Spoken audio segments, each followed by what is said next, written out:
Hello, everyone. How are we?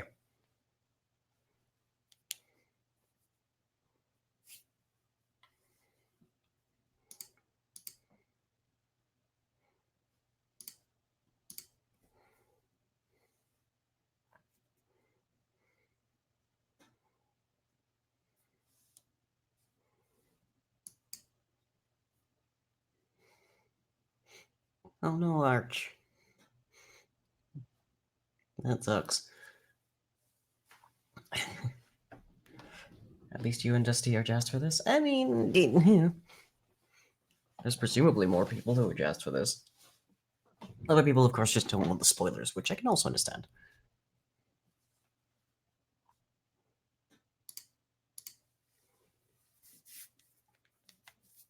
Can't speak for anyone else? True. But evidently you can speak for Dusty. Just as a point. So, if the little screen there was not enough to give it away, tonight we are doing some script writing for the Haunting finale. And oh boy, this one's grossly overdue. And honestly, looking at the document for actually finishing this really just sort of makes me feel god awful. Not because it's necessarily terrible, although we'll be going through it quite a bit, but also because I remembered what I put at the top of this, which was yeah. Yeah. Yeah. This is a new edition because it happened this year. But just right, yes, I dedicated this to my deceased grandfather. And I still haven't done it yet. And now it's taken so long that I also have a deceased grandmother to actually add to it. It's just ah. Didn't get to read the descriptions because you're cleaning? Don't worry about it, because I'm going to be reading most of this. So the brief for this one video is that the maid's machinations land them in a burning TARDIS as the witch terrorizes lying to gain control of it.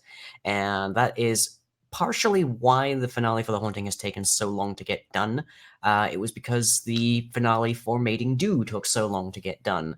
And once the effects of that were finally done, okay, we were actually in a position to get to work on this. But even in the span of time it took for the Mating Do finale to get done, I didn't really have time to actually continue scripting on this, so we didn't really have anything set to go.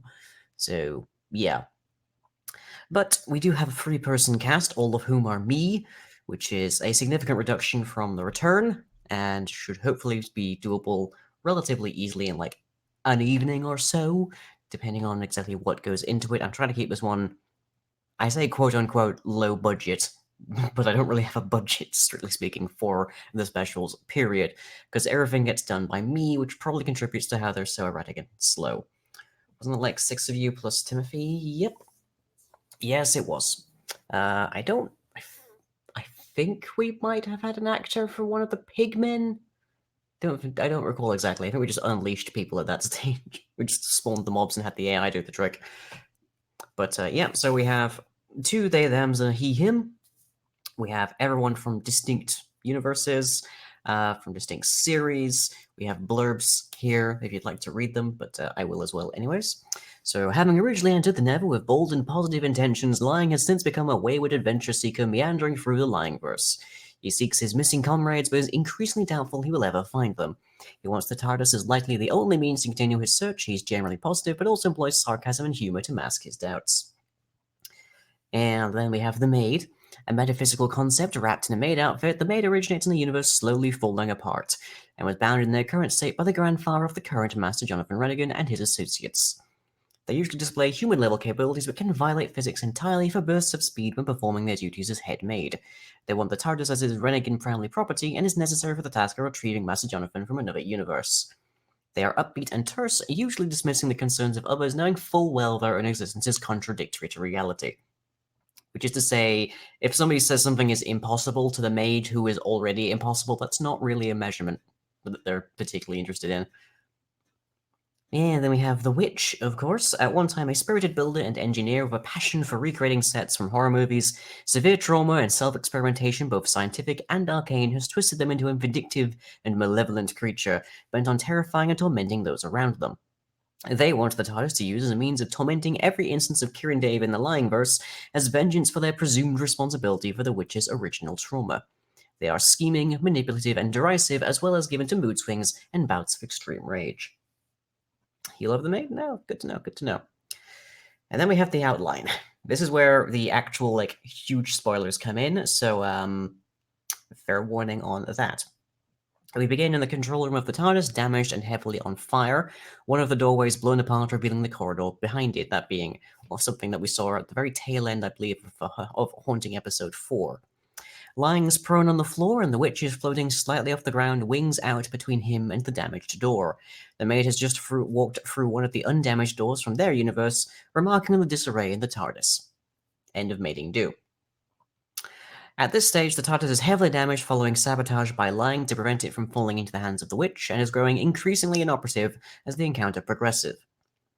Briefly after the maid's arrival, Lying and the witch express mutual confusion and bewilderment at their presence. The witch, as kindly as they can, tells the maid to leave, but is cut off mid-sentence as the maid swiftly slams them against the opposing wall. The maid calls them a thief and vandal and commits to removing them from the premises to the proper place forthwith. Lying, still prone, watches as the maid's portal glitches and closes shut, which is partially a cost-saving measure, because actually showing two characters having a fight in Minecraft is ridiculously underwhelming. So to actually give it proper gravitas, as it were, you need to use flashy camera angles, you need to use obscuring, you need to use special effects, like just magic weapons and spells and whatnot, and that kind of thing. Or you need to full-on animate it, like in 3D, and consequently it is really, really expensive to show that with any meaningful, pomp. So it's best to just sort of have it happen in the background, which we've already done inside of this series right before the door blew up. So it does tend to have a little point of fights only ever happen off camera, but it's an unfortunate limitation of Minecraft, really. You can use I've used replay mod in UHCs before, to get some dramatic camera angles and as such, but it still more or less boils down to a slap fight, so it's not really terribly interesting. I wish Minecraft combat was more visually impressive, but it's things we had to deal with. So in this case, we are just dodging that entirely by cutting the camera over to somebody else while the fight is heard in the background, that kind of thing. A fight ensues between the witch and the maid, with the maid having a clear upper hand, but the witch managing to save face through sheer agility alone. A shudder rocked the control room as the TARDIS phases out of Otherwhere and into an unknown universe. Lying does what he can to stabilize the ship, but the severity of the damage and his lack of piloting skill only serves to stall the ship in the upper atmosphere of a planet and send it spinning. The battle continues, with the witch being nearly thrown clear out of one of the exit doors when the internal gravity momentarily gives out, thanks to a choice button pressed by Lying. The maid gives them a final reprimand for attempting to steal Rennigan family property before sending them hurtling through the TARDIS into the world below. Turning to Lying, the maid anticipates that he was equally complicit in the theft of the ship and politely suggests he come quietly, but Lying, truthfully, claims no knowledge of the Rennigan family and that he actually first encountered the ship in a stronghold in the Nether. Further explosions rock the ship, and the maid reviews the central console to determine that the main core is losing integrity.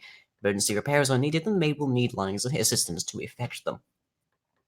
The maid has Lying monitor conditions in the TARDIS as they navigate the devastated interior, ultimately engaging a series of bulkheads to contain the fires and explosions. As a result, much of the progressing damage in the control room is halted, but the structural damage remains. Lying is ecstatic, but the maid offers a grim prognosis. The bulkheads were just to save what's left, the TARDIS is about to stop working entirely, and proceeds to crash into a vast and unknown ocean. Yes, for those of you already guessing, that ocean.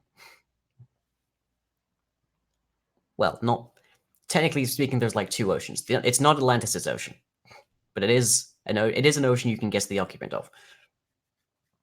So here we have the scenes that I've already written up, and there's a bunch here that I'm probably going to just strip out and redo. Sharkline? Yeah, it's Sharkline's universe. We do actually have a plan to meet Sharkline. It will be happening. But it relies, of course, upon us getting this part done first. Which, oh boy, oh boy. So anyways, Scene 1. So Never stares at the open door as a figure begins to enter the control room. Camera glimpses of their feet and over the shoulder. Oh dear, this is simply unacceptable. Hero shot of Maid from feet panning upwards as they finish entering the TARDIS in the style of Borderlands. You hoodlums have made a terrible mess in here. Smash cut to Never and Witch in their respective positions, both staring silently at Maid. A smash cut, for those of you who don't know, is just an instantaneous clip. It's about like putting two pieces of footage right next to each other. The difference in between is generally a smash cut. No transition. No one but Lang knows anything about Shark Lang. I know. That series has issues as well. I know. But yeah. Anyways, Never turns to Witch. Is this another one of your distractions? Because frankly, I'm a little curious. My inclinations are none of your concern. Also, I thought this was one of your shenanigans. When the dick would I have had time to set something like this up? Do you think I have magical title card summoning powers now? Smash cut to over-the-shoulder shot with Maid in the foreground. Ahem. I admit I am unclear on precisely what shenaniganry you've been engaged in whilst gallivanting around with Rennigan family property, but I am nonetheless going to have to ask that you both leave immediately. Lang said the dick word. I mean, I could say worse words. On what authority? As though it would matter. They're a maid. Failing that, an uncreative cosplayer. I'd be surprised if they had even the necessary fortitude to evict you, let alone me. If you will not leave of your own volition, I will have no other option than to escort you. And might I ask if either of you were responsible for this vehicle's initial theft? I'd hardly call it a theft, per se. It landed in front of me in a Nether fortress, and the door swung open by itself. Unless you left it there, I certainly didn't steal it. No, it was in the vault of some rich Joe when we found it. The damn thing fired up and dropped us on Chaos End of scene. Maid lunges towards Witch, pinning them against the opposing wall with inhuman speed. Your confession certainly hastens things, thank you. Okay, I give you credit, you're stronger than you look, but alas, little maid, so am I. Witch teleports and vanishes from sight. Camera orbits Maid as Never clambers back to his feet. Do you know what creatures you deal with? Do you think I'm some common thug? I've made kings kneel and fey lords obey. I've traveled beyond the skins of universes, and I've walked through dimensions as easily as you walk between rooms. I am the nameless thing in the shadows. I am the unstoppable horror. I am fear itself. Maid punches the air beside themselves, causing Witch to appear. No, you are not. Witch recoils, having not remotely expected to have been found. You are a trespasser, a specialist in meddling with things that you do not own nor properly understand. You are a hooligan, someone who breaks and vandalizes and terrorizes for the purposes of their own enjoyment. You are very well not fear, but I am order. Cut to Never, who looks over to the portal Maid entered through as it winks out of sight. Sounds of combat in the background. There's our cost-saving measures at work. Cut back to Witch as they are knocked back against a door, opening it and falling out of the TARDIS slightly. They catch themselves by clinging to the edge of the floor despite the TARDIS is spinning. Maid steps forwards and towards the open door and looks down at Witch. Who are you? Mixed lying, head maid of the Renegade household, here to take out the trash. Maid closes the door shut, forcing Witch to let go of the floor. No further sound is heard from outside the TARDIS because they're separate dimensions. Long live the king? Yeah, pretty much. Now, I might embellish this with the mention of, like, shuddering as we leave Otherwhere. Not 100% certain. There's a long-standing problem I have when it comes to script writing, which is that I am not good at writing for long periods of time. All of my scripts tend to end up being, like, 5 to 10 minutes, that kind of thing. So a full-blown, like, episode is hard for me to actually script, but I'd like to try, if I can do it without making huge budget issues. It may just called Witchline Trash? Oh, yeah. As I say, this is before this whole this script is before this whole document was made, so it's a little bit old. Scene 3. Maid turns towards Never, who is examining the doorway where the portal previously was. Never turns around alarmed when addressed. Now, you don't seem to have been responsible for the theft, but nonetheless I am obligated to ask that you also leave. I have to say I'm not overly fond of the idea of taking the same exit they just did. A loud explosion, the control room shakes, sounds of metal creaking in the distance. And I think we have probably bigger problems than me right now. Are you responsible for this mess? Yes, but in my defense, I was actively trying to prevent them from getting control of it and doing the heck knows what with it. And as it is, I'm now very concerned with repairing the damage.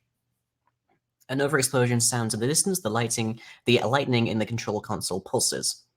What precisely did you do? I disconnected a bunch of wires in the green caterpillar box, smashed the Dancy Bar's monitor, touched the floating crystal thingy, made a big mess in the steam dickery room, scorched earth sabotage, to summarize. Never moves around the console, extinguishing some of the fires. Yet you believe you can still enact repairs. Well, unless you know better, I think we still have time to shunt power away from the non-essentials, condense the interior dimensions to just what we absolutely need, then reconstruct from the system memory and pray that restores most of the damage. Everything else might take a few months. Maid extinguishes the remaining fires in the control room at absurd speed, then moves to the adjacent side of the console to Never, who is predictably bewildered by this. Very well, you show reasonable knowledge of this machine's workings and a firm desire to see it restored to proper order. You may stay for the moment. Do bear in mind I will be keeping an eye on you. Good to hear. Never looks into the center of the console, the beacon block. Oh, that's not good. What does that icon mean to you? That refers to the lateral causal stabilizer. And I'm guessing it flashing red is bad, because the last time I did that, I ended up on the ceiling for the night. And then here's the part where I have no more scripts, and again, I'm probably going to be redoing a bunch of this. Where we end up doing that today, I don't know. So Scene 4, Never made attempt to effect some repairs to the TARDIS. Scene 5, the repairs are effected, but it's too late. The TARDIS is already past the universal membrane and crashing onto a nearby planetoid. Scene 6, the burning TARDIS spins erratically as it enters the atmosphere of an unknown world. Cut to over a vast, endless ocean as the TARDIS streaks through the sky in the far distance like a meteor. The TARDIS crashes into the water and vanishes entirely. All sound fades out. Camera sinks beneath the water. Fade to black. Ended up on the ceiling for the night. Yeah, Never has a rough understanding of how things in the TARDIS work, but not remotely enough to actually know how to use or help him fix most of it. So this it's great to just see how different the things are. So one hand we have here the green caterpillar box, the Dancy Bar's monitor, the floating crystal thingy, and the steam dickery room. Whereas down here, of course, we have shunt power away from the non-essentials, condense the interior dimensions to just what we absolutely need, then reconstruct the system memory and pray that restores most of the damage. Which is just, I think this works like a computer, more or less. I might need to dumb that down even further, or just entirely remove the reference to actual functions. But the maid actually knows how this whole thing works. So, lateral causal stabilizer, for instance, which is a lot of this is going to be a complete techno babble, but don't worry about it, because it being techno babble is relatively okay, considering that nobody knows how this thing works. For real, it's completely fantastical. It's the most magical science fiction thing ever. Almost about as useful, almost about as sensible as a Star Trek transporter or something, or warp drive, I guess, or anyway. To be fair, Never was always one of the most mechanically bent lines that we have seen so far. True, but Never originates from a non-modded universe. In terms of the Minecraft universes in the Langverse, there's the vanilla ones, which are from various different iterations of vanilla, and then there's the modded ones, which come from various different mod packs and levels of complexity. And Never being from one of the vanilla ones means that Never is good at putting together redstone and good at building and doing that kind of engineering. But the TARDIS is a modded object, modded to high heaven. So consequently, there's a disconnect point between Never's capacity to understand things and the way that things are actually working. So Never can figure out some stuff because it's possible to make a computer, for instance, using redstone. But that doesn't necessarily mean that Never actually knows how things work in the TARDIS or how to fix them. So there's if you were to pick a line that we've seen already and put them into the TARDIS and expect them to be useful, Never is probably close to the top of the list. I mean, we have Cyborg line, who's probably better, but Never is probably fairly helpful, and Never is fairly adaptable. So there's that. But of course, the maid actually knows how the TARDIS works, so that's good to know. Good job for him to have kept the TARDIS floating for how many years? Making it move around is the easier part, really. getting it between universes is relatively straightforward, since that's like 90% of its function. I mean, if you fiddle around in a car in like a car for long enough, you'll figure out how to make it go forwards, and eventually you'll figure out how to turn it. But you won't necessarily know how to shift gear, or how to engage the emergency brake, that kind of thing. Welcome back, Cam. So yeah, we need to definitely rewrite parts of these initial scenes, and we need to figure out what to do for scenes 4, 5, and 6. Now, I would like to, in the outline here, with the shifting out of Otherwhere into an unknown universe. That was the prior special series, not this one. True. I would like to actually incorporate that with the shutter and rocking the control room. That's not necessarily easy to do. Like, the cheapest thing I can do is literally just take the camera and shake the footage around, which is exactly what we did when Witchline was being really angry whilst talking to Never in the control room for the intercom system. It doesn't actually give us the decent visual of what's actually going on. It's just like moving. It's just like taking a picture and moving it left and right randomly, basically. We did make it a little bit more clearer that the room was shaking by having the lighting around the edging and such go like randomly weird. But there's a question of how much you can really do with that. So being able to just tell a camera in replay mode to wiggle will be really helpful. But oh well, oh well. So let's see. The fight ensues, and we can put, let's see, Maid lunges towards Witch, pinning them against the wall. And then there's that. Let's see, sounds of combat in the background. And let's say, followed by a dramatic explosion noise that physically shakes the room.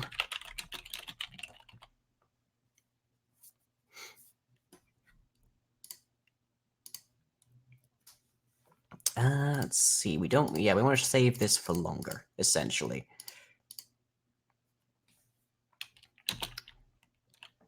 Kind of humorous that May doesn't apparently know Witch is anything more than a common thief.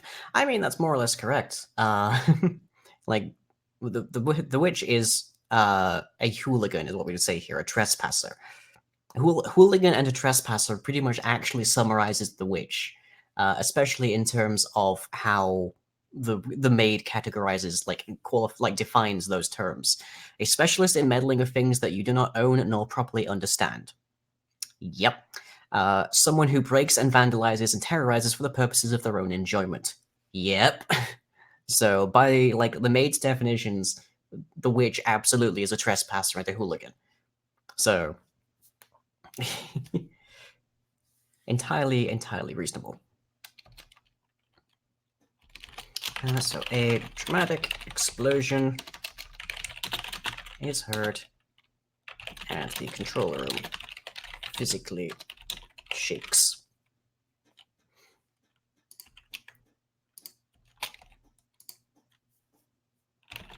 Sending the occupants flying. Was made physical when the between happened. Time is distinct between the universes. A lot of them progress at the same rate, in parallel, but a few more of them are more squidgy, that kind of thing. So if something happens, say, Monday in the universes, then it can happen on a lot of different Mondays, but like a few hours off or a few minutes off. Others, it can happen like next week. Others, it can happen like 4 weeks ago. So when the between happened and affected every single universe in the Lyingverse, a lot of them, it touched on a lot of different universes that aren't necessarily coterminous with the universe it happened in. So there are some universes where it hasn't happened already, and there's some universes where it has happened years ago, centuries ago even. So it is entirely possible that we can encounter a Lying in the Lyingverse that will be affected by the between ritual, but hasn't been yet. Wouldn't that be entertaining? But from the perspective of the Witch, the the between ritual has already happened and they've already like received whatever they got out of those universes. Which is folklore in one universe? Oh yeah, absolutely. Which is why Ilmon is so interesting. Ilmon has experienced the whole witch thing. Ilmon just doesn't quite realize it yet. Because Ilmon doesn't pay attention to a lot of things. But Ilmon is more interesting because of the witching potentiate qualifier of Ilmon, more than like the fact that they've encountered like the witch through the ritual. So, anyways, saying the occupants flying. Never mans the console to see some familiar readings.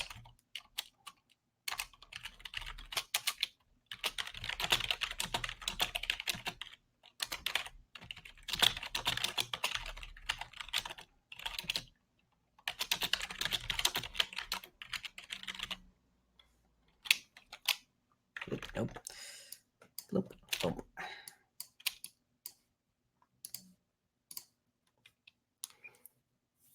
From what we said last year, the return happened for Ilmon before the Between did. Did it? I don't remember. I mean, when we actually do Ilmon's like series, it's entirely possible it'll happen after the Between. But,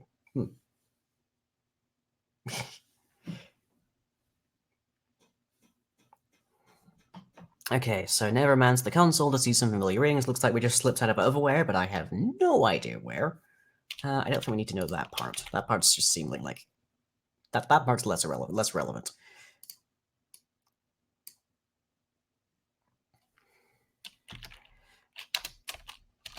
Okay, never looks over towards the others to see they are still fighting.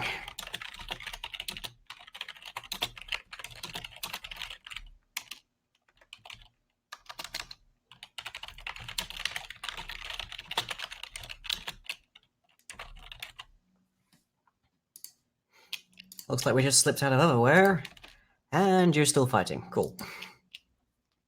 Seems decent to me. What is that color? Okay. It is helpful to register your to color code your dialogue.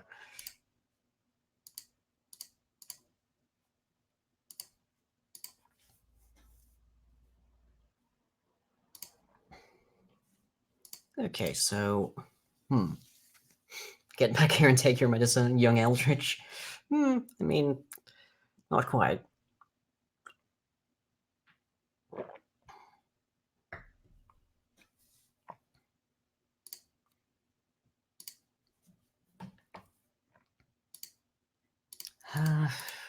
Cut back to witch as they are knocked back against a door. I feel like we need more there. That they need. Again, it's hard to show a fight between characters that isn't just a slap fight. The witch's main thing that is that they can teleport, but so maybe there's a way that I can actually make this seem good for at least interstitial moments. Something sending the TARDIS spinning would probably be helpful, but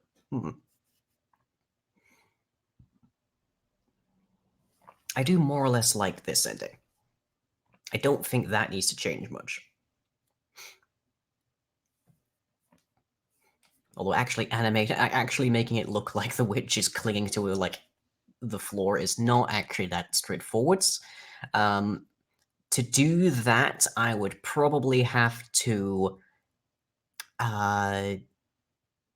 use a mod to like put them into like the zombie hug position, and then just like mask out the rest of them in the background and whatnot, and then just insert a floor so it's in front of their body but underneath their arms, which would give more or less the sensation of what's happening. Yeah, zombie hug position, exactly. So it's possible it might be a bit of like a especially with how much the body of a character moves around as their like heads moving. If they rotate their head too much, then their entire body shifts, which would then really throw us off if we're trying to show that they're holding on to something. So we need to be careful with how they emoted there, or else I would need to mask out their entire head and glue it to a body that was not moving in that fashion, which is not easy, suffice it to say. But well, it's easy, it's just very time consuming.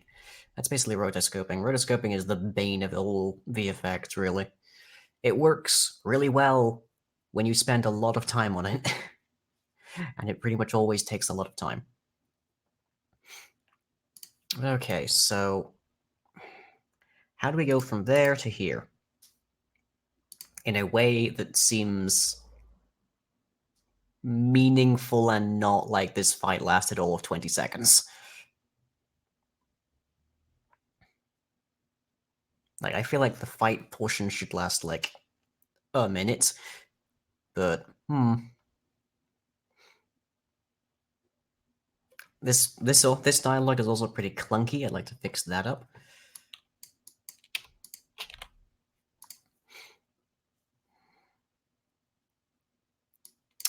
Let's see if I can. Yeah. So if this is one of your distractions, I'm somewhat curious. And I don't think we need to mention the inclination so much. I thought it was one of your shenanigans.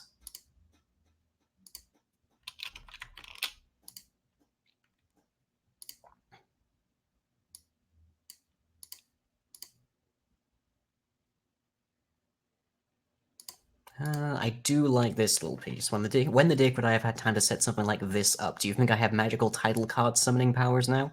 That works quite nice. I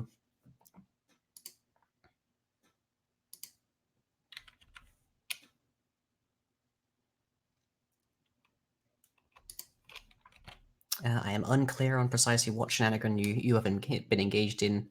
You have engaged in, whilst gallivanting around with Rennigan family property. Does Rennigan family property work okay, or do we want to change that to just Rennigan property?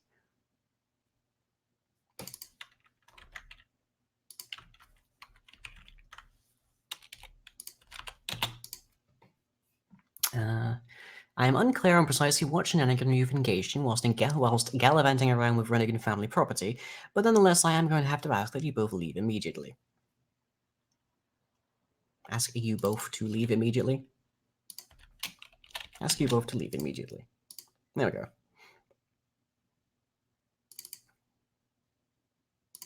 That should be Barnet Water Authority, I think. And let's just also say, right now?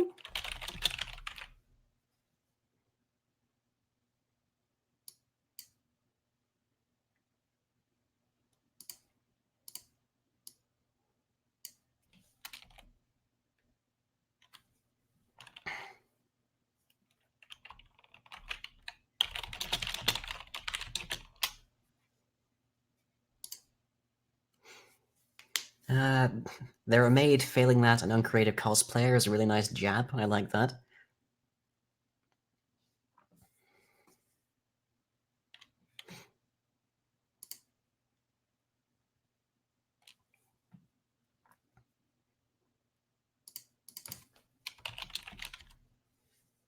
I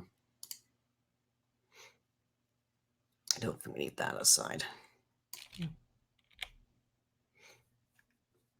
A little tidbit to the cosplayer, but not the first convention in QT2? Yeah, exactly. You know, out of all the endings to the haunting you came up with, Maiden Lion getting dumped into the ocean definitely wasn't among them. Yeah, it's been in the plans for a long while now.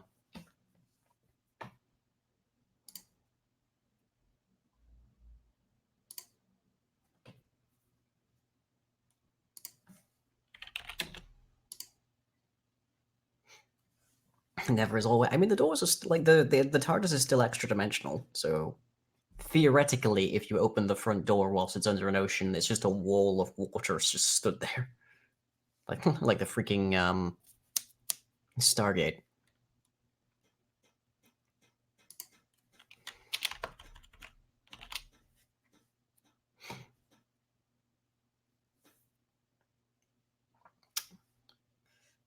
Maiden line crashing definitely was, but not into the ocean, especially shark lines.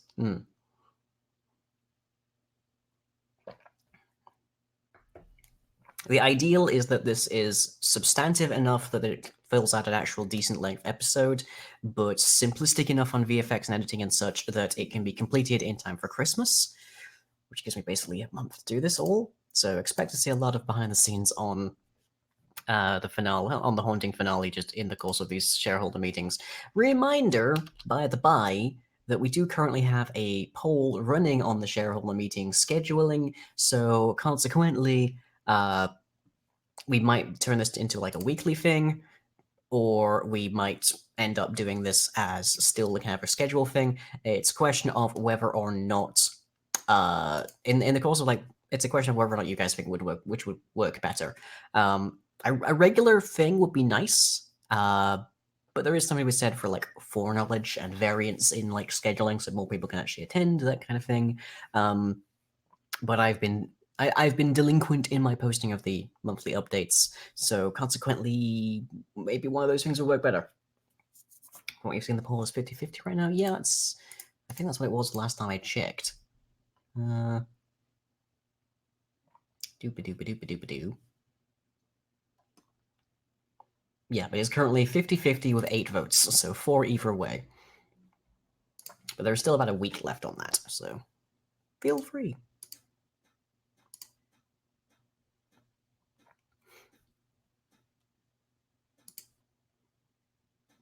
This feels...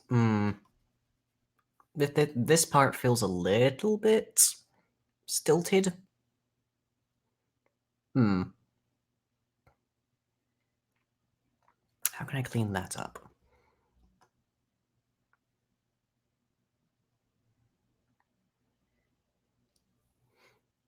Yeah, the Rich Joe part here is actually the part that tells the maid that the witch is the one that stole it. Well, stole it.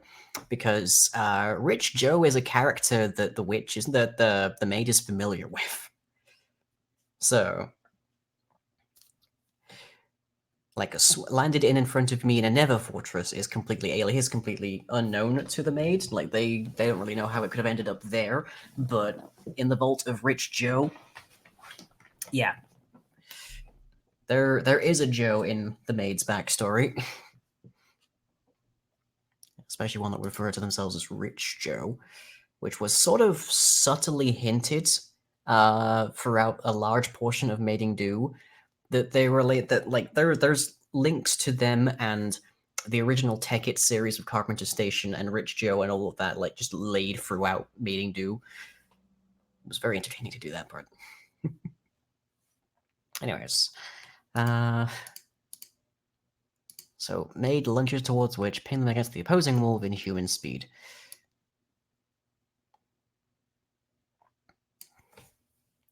Your confession certainly hastens things. That's so incredibly overly formal.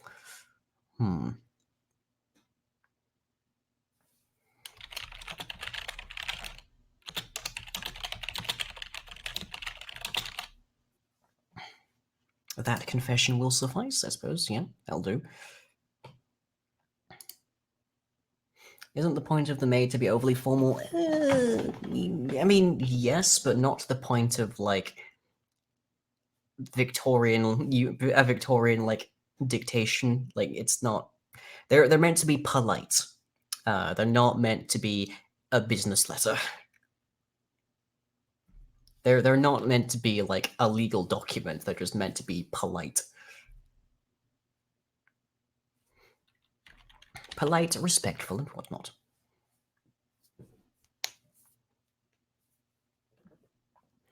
Okay, I give you credit, you're stronger than you look, but last little maid, so am I.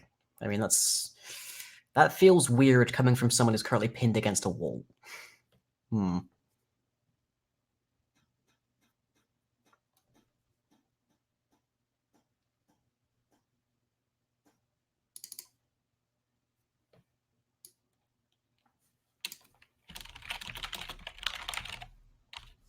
Okay, you are certainly stronger than you look.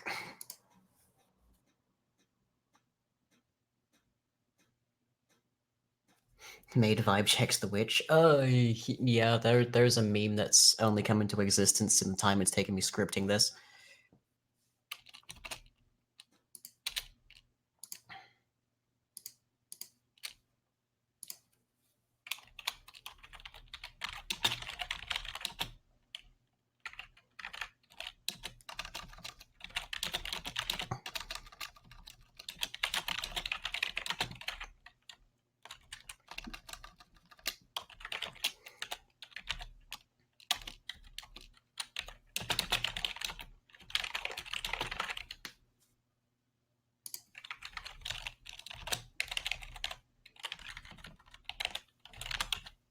Okay, so the maid lunges, pins them against the wall.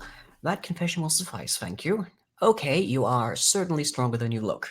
Witch teleports out of maid's grasp a short sway, but alas, little maid, so am I. Witch teleports again, vanishing from sight. Camera orbits maid as Never clambers back to his feet.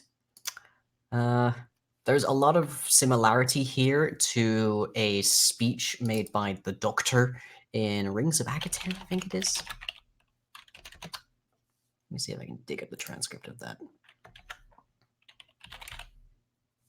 I walked away from the last great time war. I marked the passing of the Time Lords. I saw the birth of the universe, and I watched as time ran out, moment by moment, until nothing remained.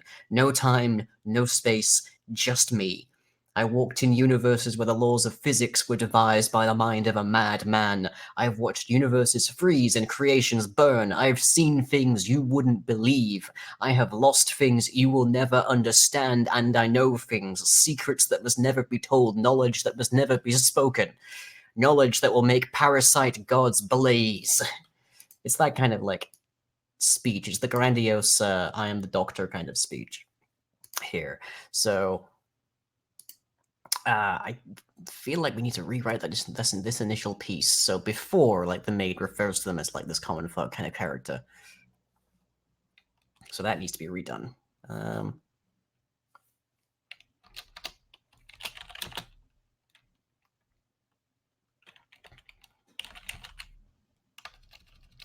Stronger than you look.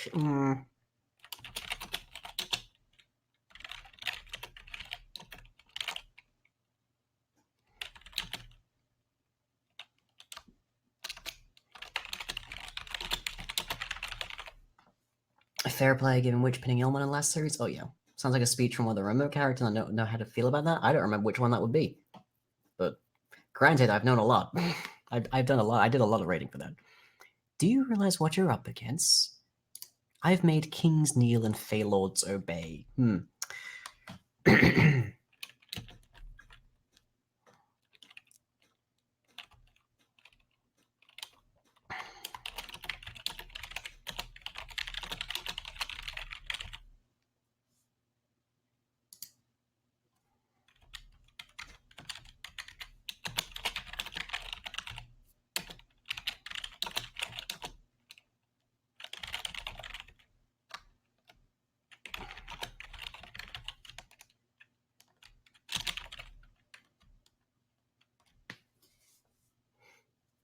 Lazy character and finding out it's oh, okay. That's a fun piece. I feel like I should have done more backstory before I did that part. But do you realize what you're up against? I'm the stuff of nightmares. I've made kings kneel and Feylords obey. I've stolen the life from countless worlds.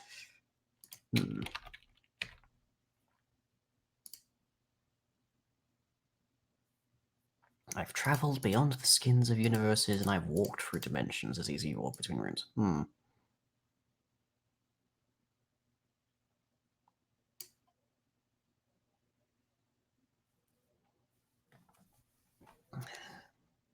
As easily as you walk between rooms seems clunky. That doesn't quite hold the same like level of gravitas. Traveled beyond the skins of universes and walked through dimensions.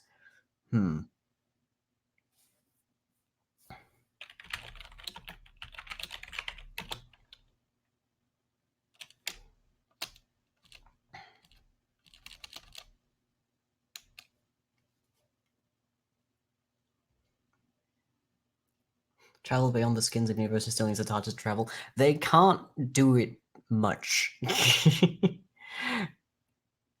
Like they touched every single universe inside of like the between ritual, so that qualifies.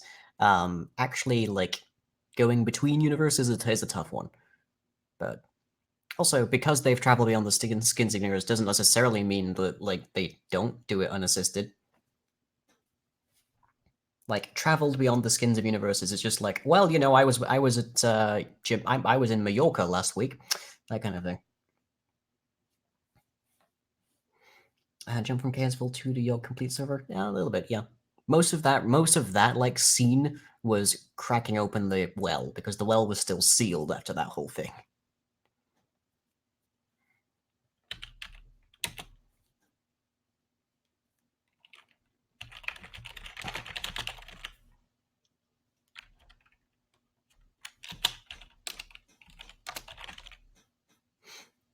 I've traveled beyond the skins of universes and I walked through dimensions made of madness and fire.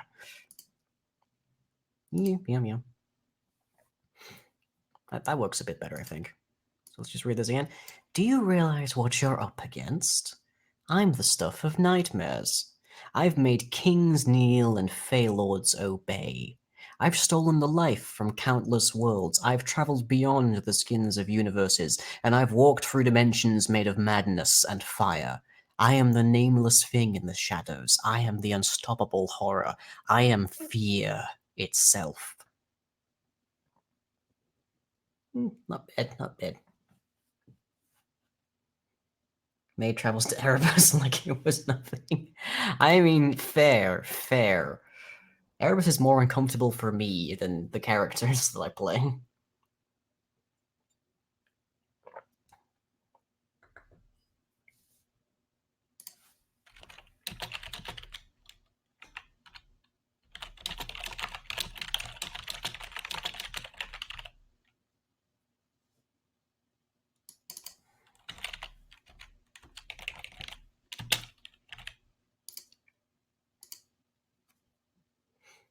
Did you ever get Kieran Dave back for that New Year's special? I don't remember. I mean, Kieran Dave is inside of Mating Do in the Erebus.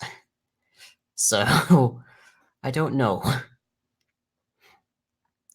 I've made kings kneel and fey lords obey. I've stolen the life from countless worlds and dragged it out of the jaws of death.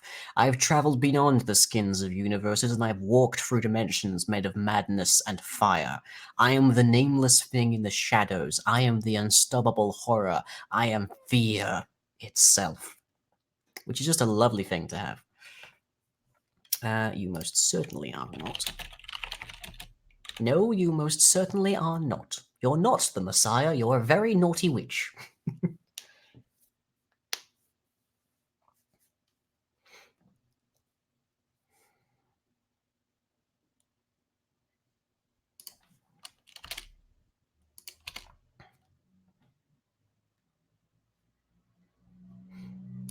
Let's get Never involved in this a little bit if we can here.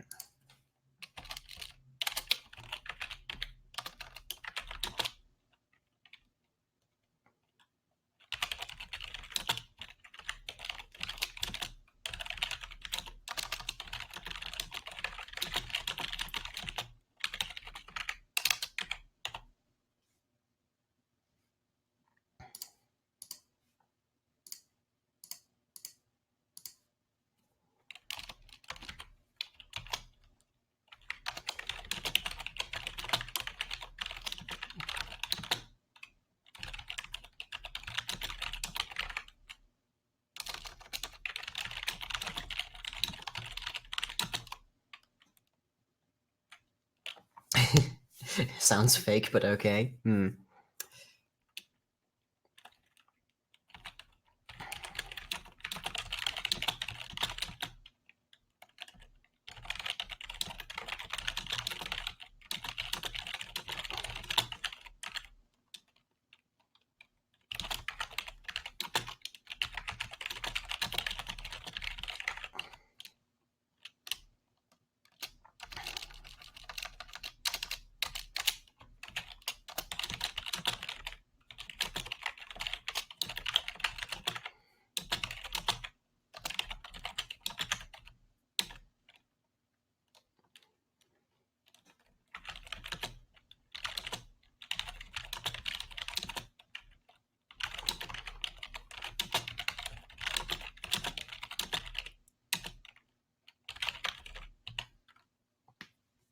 Okay, so maid punches the air beside themselves, causing witch to appear.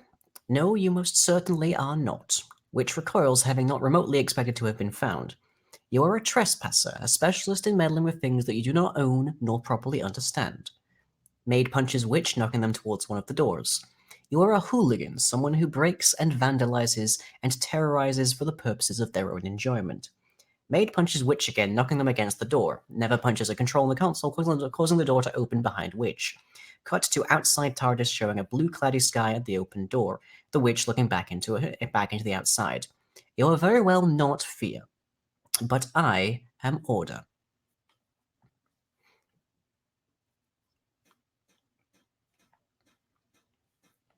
That part seems need to clip that back, I think, because we've basically just gone through the entire fight scene essentially.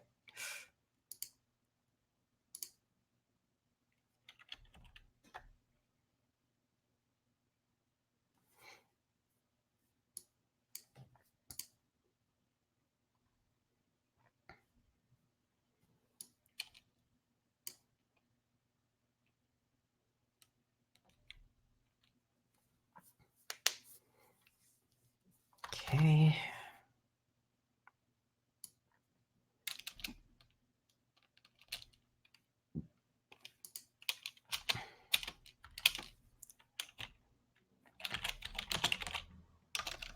So you want,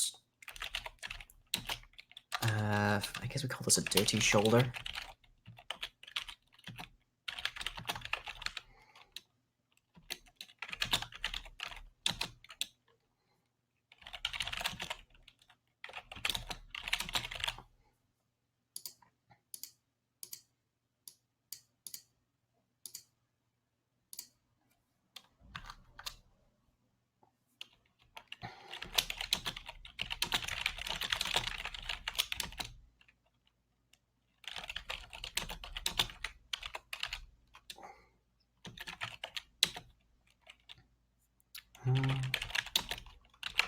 Okay. You okay there, Dusty? Right, let's go from the top here. Maid lunges towards witch, pinning them against the opposing wall within human speed. That confession will suffice, thank you. Dusty is panting in place. Okay, you are certainly stronger than you look. Witch teleports out of Maid's grasp a short distance away, but alas, little maid, so am I. Witch teleports again, vanishing from sight. A dramatic explosion is heard, and the control room physically shakes, sending the occupants flying. Never mans the console to see some familiar readings. Looks like we just slipped out of Otherware. Never looks over towards the others to see they are still presently chasing one another. And you're still fighting. Cool. A camera orbits Maid as Never clambers back to his feet. Do you realize what you're up against? I'm the stuff of nightmares. I've made kings kneel and fey lords obey. I've stolen a life from countless worlds and dragged it out of the jaws of death. I've traveled beyond the skins of universes, and I've walked through dimensions made of madness and fire. I am the nameless thing in the shadows. I am the unstoppable horror. I am fear itself. Maid punches the air beside themselves, causing Witch to appear. No, you most certainly are not. You are a trespasser, a specialist in meddling with things that you do not own nor properly understand. Maid punches Witch, knocking them towards one of the doors. You are a hooligan, someone who breaks and vandalizes and terrorizes for the purposes of their own enjoyment. Maid punches Witch again, knocking them against the door. Never punches a control on the console, causing the door to open behind Witch. Cut to outside the TARDIS, showing a blue cloudy sky and the open door, the Witch looking back into the outside. Cut to inside the TARDIS, in front of Witch and facing Maid. You are very well not fear, but I am order. A dirty shoulder over Maid as Witch looks back to them. A dirty shoulder, by the by, is a shot where you can see like the back of shoulder of somebody, so it's essentially not first person, but it's close. Who are you? Mixed line, head maid of the Reagan household. Here to take out the trash. Maid closes the door shut, forcing Witch to let go of the floor. No further sounds heard from the outside. I feel like that can be a bit better. Maid punches Witch again. Little maid, bit of pot calling kettle black, don't you think, Witch? I mean, Witch isn't a maid.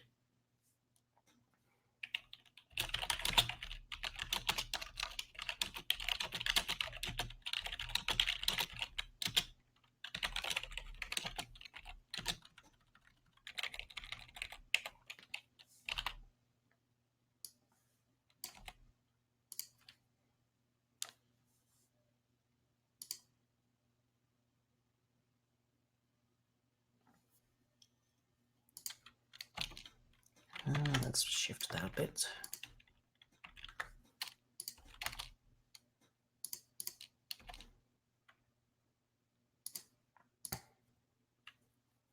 But which is little fun-sized?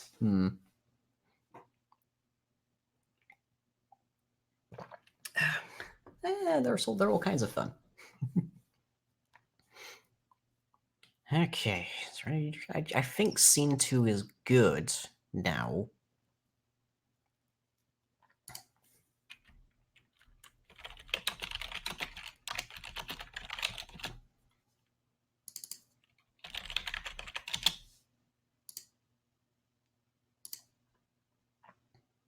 I feel like I should color code some of these a bit more, but they'd just be shades of blue theoretically. I guess I could do RGB. The question would be who gets red, the person who like originated in the Nether, or the person who's got like a red thing going on with them.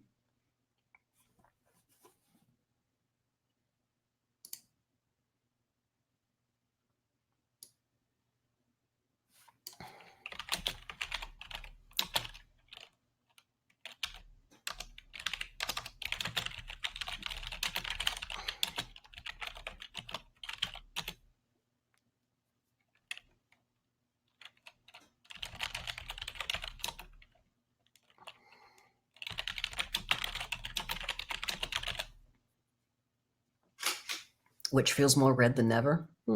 Maybe. Okay. So I'm gonna call scene 2 good. I think scene 1 is sufficiently alright by itself. Maybe Nether is purple? For being beaten up? What?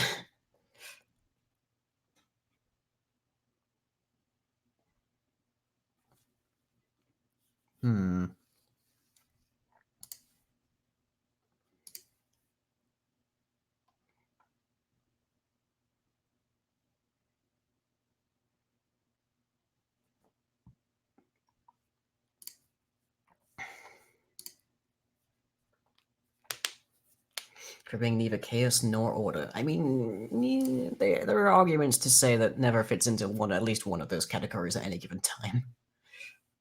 Nether is an adventurer. So maybe orange would work for Nether.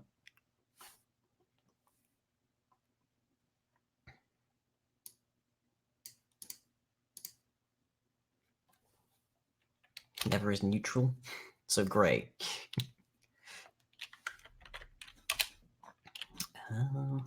Let's see.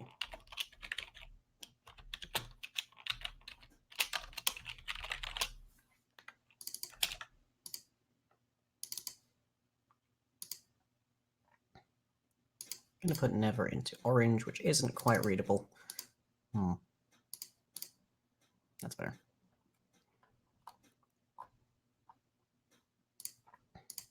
Okay, great.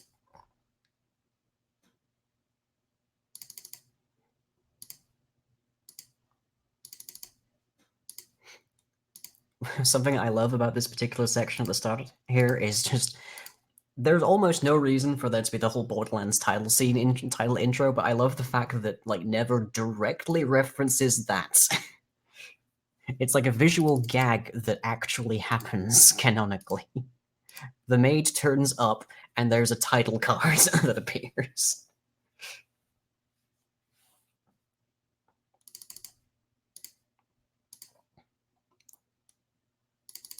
I love that there's no reason for that to happen other than just it's funny.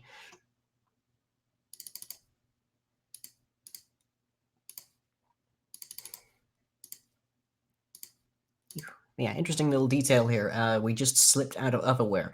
If the TARDIS isn't active and being constantly manned, it will actively try to go to a universe. It doesn't like to stay put in Otherwhere, which basically is it's mentioned inside of the Return because it's why it's the initial explanation of why why Never isn't involved in like the big fight and the taking on of the Painted Red and such.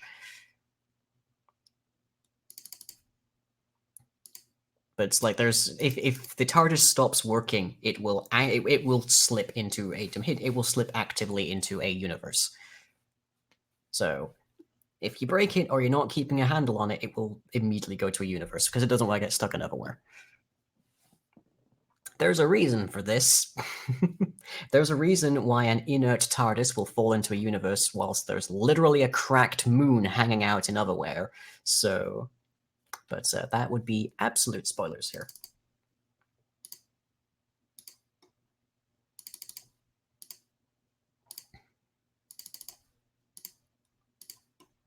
So yeah, let's just make these colors a little easier to distinguish characters here so we can see a bit more what's going on.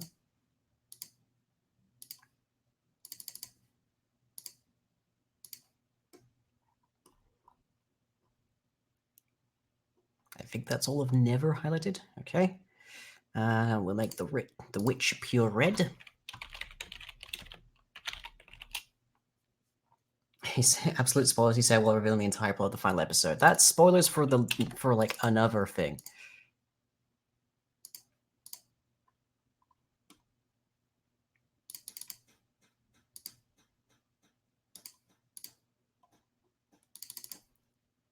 I'm like revealing that would actually be revealing spoilers for like 2 series later.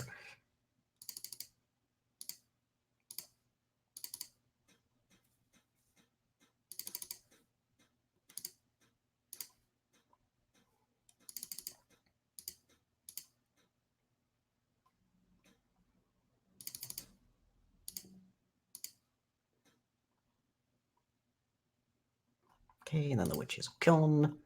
Ding dong, the witch is gone. I think we can keep blue for the maid. At least you plan ahead. Oh yeah, have a lot of plans. Yeah, that's one of my major problems of it is I have so many I have so many plans. It's like I have to actively like try to restrain myself at times because if I'm busy thinking of how the finale goes, I am not necessarily writing how we get there. 0 plans for anything ever. Wish I had your power. Believe me, no, you don't. Like if I'm writing the finale ahead of writing like the start or the middle, then we never get to the finale. The project just dies. That's a common failing of me. But okay, there we go. Color coordinated. So red we got witch, orange we've got never, blue we've got the maid.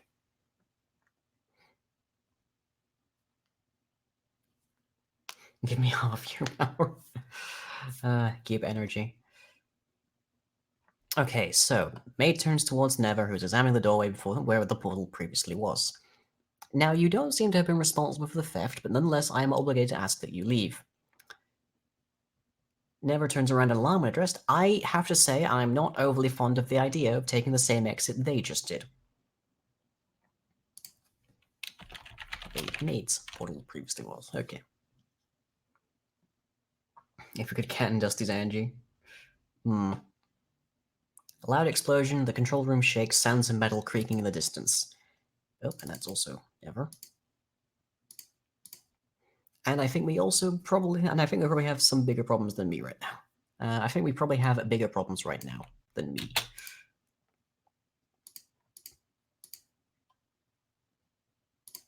And I think I can add a little bit of staging into there.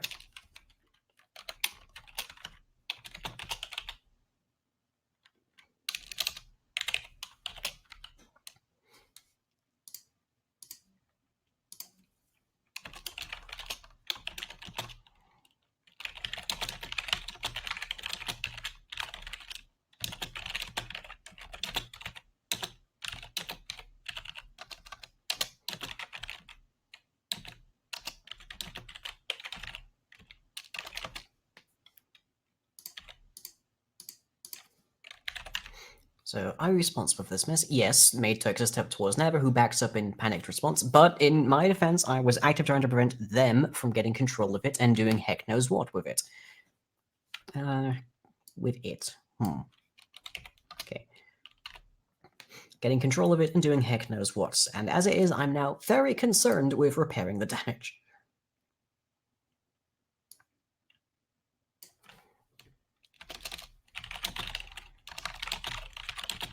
And now that they're gone, I'm now very concerned. Mood. But in my defense, I was actively trying to prevent them from getting control of it and doing heck knows what. And now that they're gone, I'm very concerned with repairing the damage.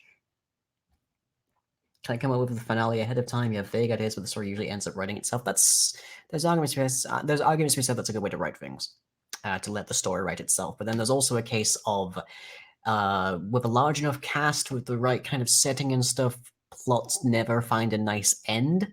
So that's the harder part.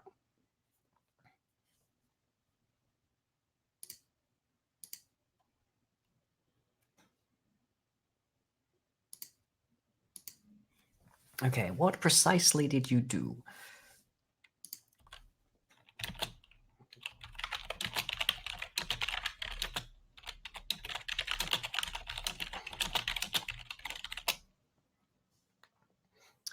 Maid looks towards the lightning. Yep, good.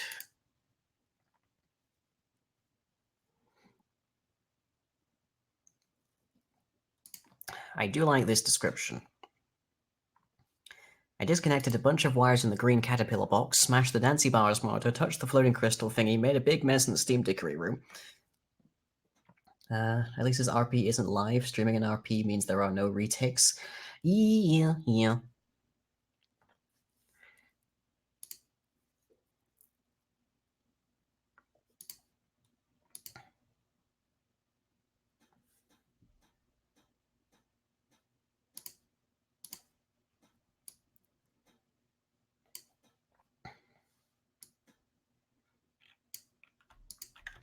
Let's shift that to there.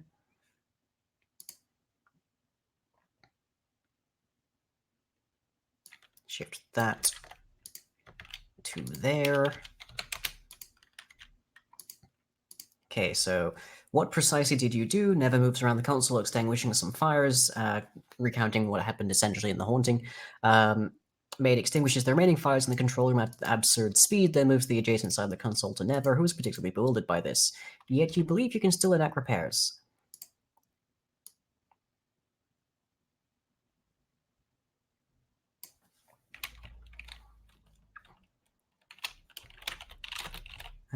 With no witch around and your evident physical capabilities.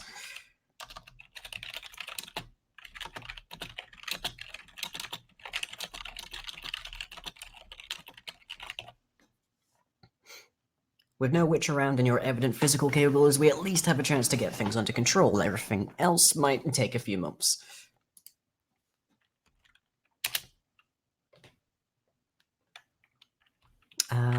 As if to underscore, Never, a metal plate falls from the ceiling.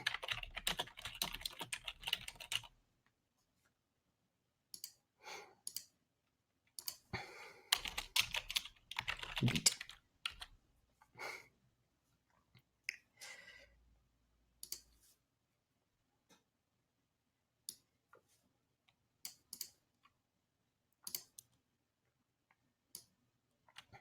Very well, you may stay for the moment.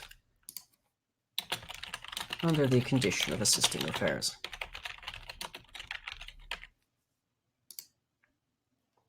Do bear in mind, I will be keeping my eye on you. Good to hear. Right. Maid moves around the console to view what Never is looking at. Yes, lateral causal stabilizer. Guessing the flashing red is bad because last time it did that, I ended on the ceiling for the night. Yes, good. Okay. So we've gone quite a ways from where we were before here. Let me just do a quick count, a word count at least of this, if we can.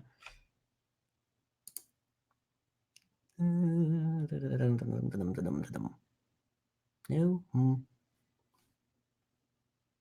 Save to keep. Why did I don't know what that button here means, except that it sounds like I'm storing it in a castle.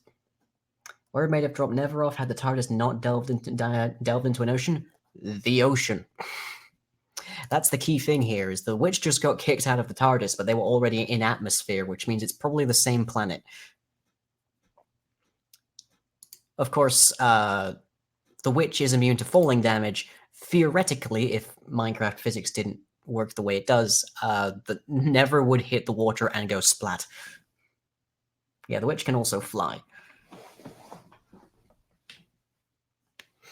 They can fly, they can breathe underwater, and also they can walk on water.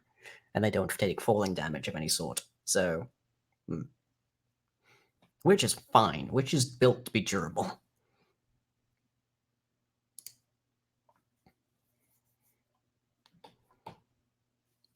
Can I get a word count? Where do I get? Does anybody know how to use docs to get a word count? Word count. There we go. I think that's my selection. Okay, so that is 1,065 words. Whereas back here, where it originates from,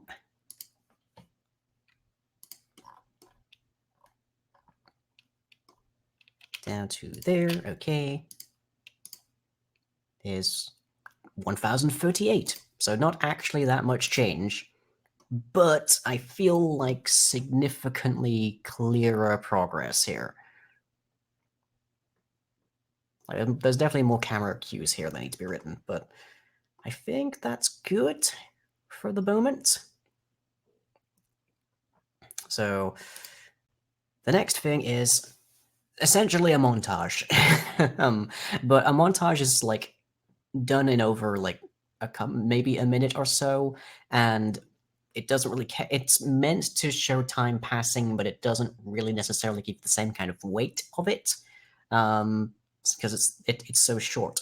I On the other hand, there's also the problem with montage as well is also that it typically requires a lot of sets and a lot of takes and such. So if we're looking for low budget here, we ideally, well, low turnaround time, then we need to ideally show actual things happening, but using sets that we've already built. And that's a little difficult. You would think Maid would be a little more polite in gently kicking Never out if Never was cooperating. Yeah, which watches TARDIS crash? Who knows? The witch watching the TARDIS crash. My ride! Yeah, I mean, there's a question of, if this is an ocean world, then there's a question of, is there even, like, the basic materials to, like, craft a workbench? But okay, it's affected, but it's too late. The tide's already past the universal membrane and crashing onto a nearby planetoid. So, Never made attempt to effect some repairs. What do we do?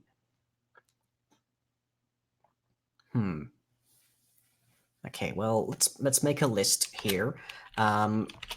Extinguish fires. Engage bulkheads. We can also theoretically have them. The maid will be the one that does this, because the maid actually knows how this works and such. The maid, technically speaking, has a pilot's license. Realize how poetically justice this world is for witch? Yep. Welcome to Atlantis. Atlantis at least started with an actual like bubble with resources in it. Didn't actually have like land masses with trees. The maid has a license. The maid is extremely qualified in a lot of things. The maid legitimately was trained in how to be a maid. Like, you have to take that in mind. The maid's abilities are more or less like secondary to that, but they do actually have like professional education and training and such. So let's compress, I guess. What would be the phrase here? Compress. Secondary, no. Auxiliary, no. What's the phrase for non-vital here?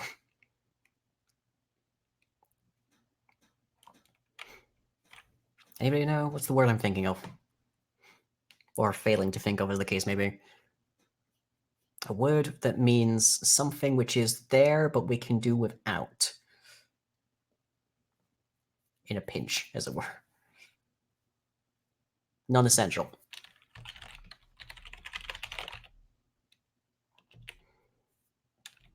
So compressed non-essential compartments.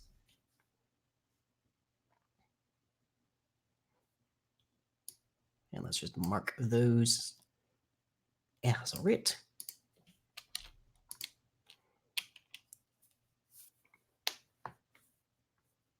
So we can have, let's see, made needs to be in the control room to compress the non-essential compartments. So we can show that happening as well as the decompression.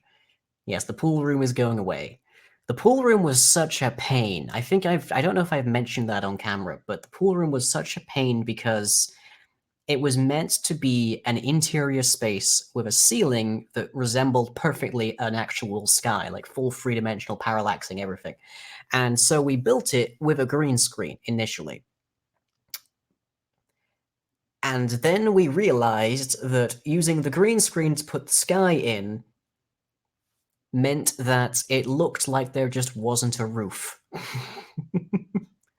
So we could have just filmed the entire thing and taken the roof off, and it would have been perfectly identical. So then I had to go in and add actual ambient occlusion around the edges so that it looked like a surface, and to make it extra much look like a surface, I added back a grid.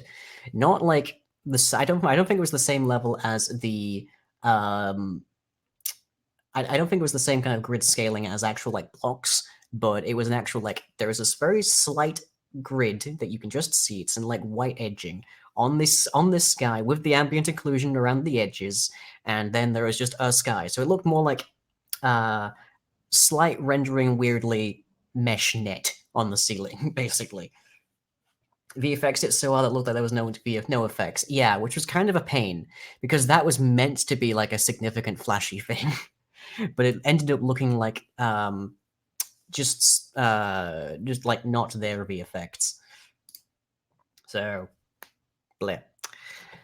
Okay, so that gives us at least some things that we can do: extinguish fires, engage bulkheads, compress non-essential compartments, retrieve supplies. I think or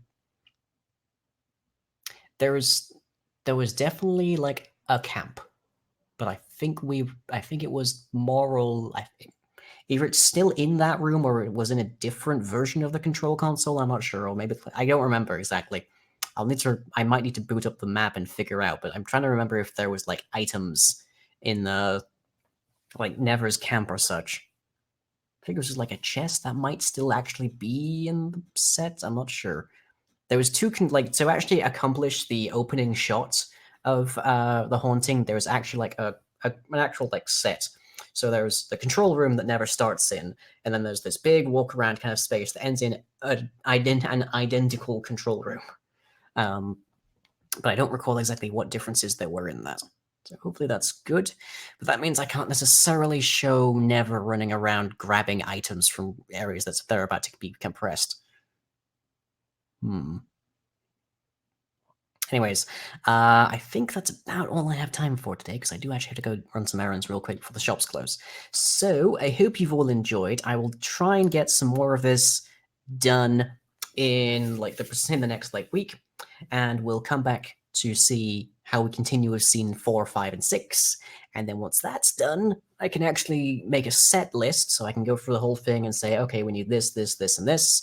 Tick off the ones that we already have built, because we already filmed 4 or 5 episodes of this.